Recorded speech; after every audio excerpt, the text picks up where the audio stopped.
Today, if you ask someone to name the great watchmaking countries, the answers are predictable. Switzerland, Japan, maybe Germany.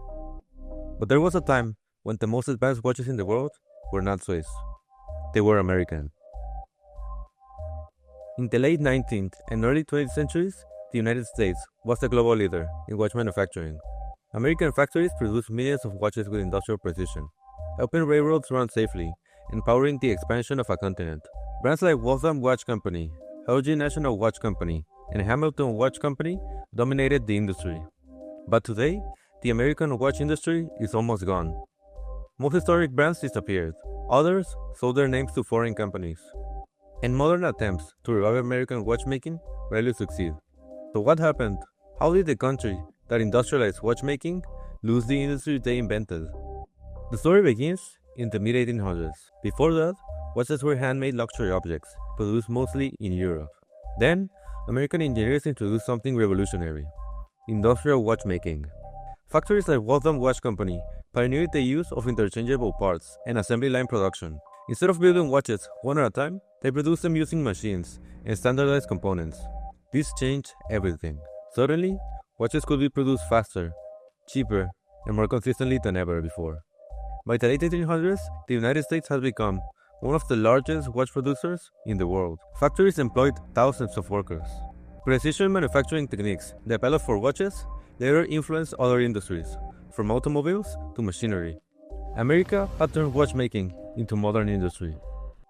But the real reason watches became so important in America was the railroad. Railroads required extremely precise timekeeping. If trains ran on inaccurate schedules, collisions could happen. So the railroads established strict timekeeping standards.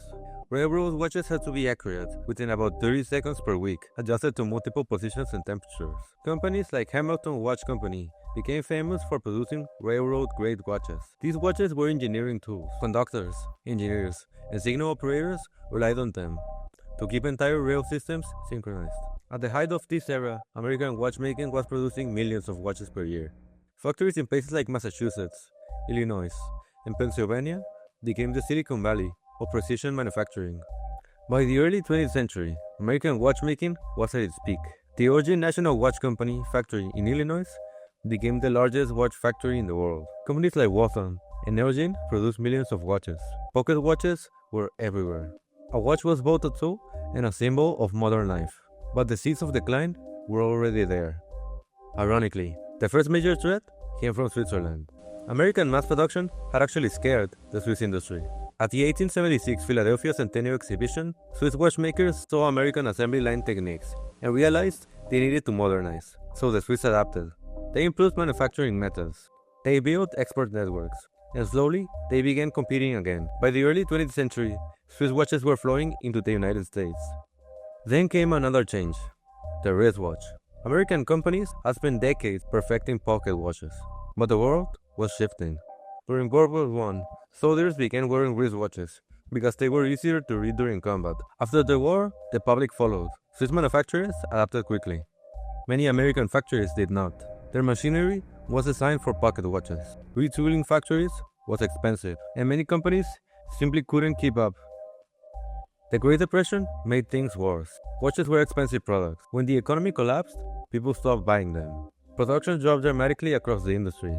Then, World War II changed everything again. American watch factories were ordered to stop making watches and focus on military equipment like bomb timers and precision instruments. Meanwhile, Switzerland remained neutral and continued producing watches for global markets. By the time the war ended, American companies had lost momentum. Swiss brands had taken the lead. Over the next few decades, the American watch industry collapsed. Waltham Watch Company went bankrupt and ceased production in the 1950s. LG National Watch Company stopped manufacturing watches in the United States in 1968. The last railroad pocket watch made in America was produced by Hamilton Watch in 1969. After that, the factories closed, the machines stopped, and the entire industry disappeared. Most of the historic watch brands didn't survive. Some were bankrupt. Others sold their names. Today, many historic American watch brands exist only as trademarks, owned by foreign companies. Hamilton, for example, is now owned by the Swiss Swatch Group. Waltham and Elgin became brand names used by companies producing watches overseas. The names survived, but the factories did not. In recent years, several companies have tried to revive American watchmaking. Brands like Shinola promised to bring watch manufacturing back to the United States. They opened a factory in Detroit and marketed their watches as built in Detroit. But the reality is complicated. Most of the components still come from overseas. Movements are imported. Cases and parts are often sourced internationally. The watch may be assembled in America, but the industrial ecosystem that once existed is gone, and rebuilding it is extremely expensive. Modern watchmaking requires huge supply chains, movement factories, dial manufacturers, case machining, specialized tools. Switzerland has this ecosystem, Japan has it, China has it, the United States largely doesn't. And without that ecosystem, manufacturing watches domestically becomes extremely difficult and expensive. Ironically, even American political figures acknowledge this reality. President Donald Trump, known for being hard on China, has promoted watches, using his name to license products sold online. But the watches themselves are manufactured overseas. Because the truth is simple, China can produce watches cheaper and faster. The manufacturing infrastructure already exists there. And for most companies, competing with that is nearly impossible. American watchmaking once led the world. It industrialized watch production. It powered railroads. It built some of the most precise mechanical instruments of the 19th century. But industries are fragile. They depend on investment, on infrastructure, on long-term support from governments, investors, and consumers. When those systems disappear, industries disappear with them. Today, American watchmaking survives, mostly as history. The brands remain, the names remain, but the factories that once ruled time are mostly silent.